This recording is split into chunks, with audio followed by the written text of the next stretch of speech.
لوگ ہمارے نبی سے جلتے ہیں، اس لیے نبی کو برا کہتے ہیں، اور ہماری کتاب سے بھی جلتے ہیں کیونکہ جانتے ہیں سب کے گھروں میں مردہ کتابیں رکھی ہوئی ہے، تنہا وہ نبی کا غلام ہے جس کے گھر میں زندہ کتاب رہتی ہے، اور اس زندہ کتاب کو قرآن مقدس کہتے ہیں۔ کہا یہ زندہ کتاب کیسے؟ میں نے کہا ہر کتاب بدلی گئی، انجیل بدلی گئی، توریت بدلی گئی، زبور بدلی گئی، اور بھی جو صحیفے تھے بدل دیے گئے، لیکن قرآن نہیں بدلا۔ لیکن ایک بات آپ کو کہوں، برا نہ مانو، مانو تو بھی آج کوئی پرواہ نہیں کروں گا، برا نہ مانو۔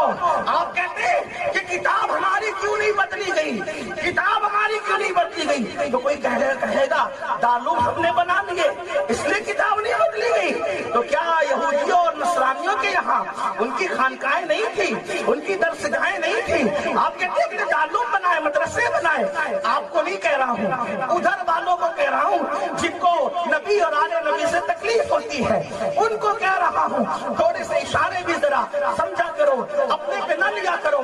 اور اگر چور کی داڑھی میں تنکا کہنے کے بعد کوئی اپنی داڑھی دیکھے تو پھر میں سمجھتا ہوں کہ بات جس کے لیے کئی داڑھی اس تک پہنچ گئی ہے۔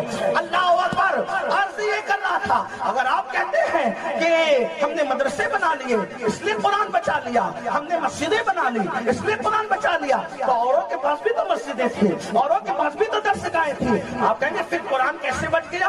میں نے کہا کیوں بچا وہ تحقیق اصل میں سننے کی بات ہے۔ کہا وہ کیا کیسے بچا؟ میں نے کہا توریت اس لیے بدل دی گئی، انجیل اس لیے بدل دی گئی، زبور اس لیے بدل دی گئی کہ ان کتاب لانے والوں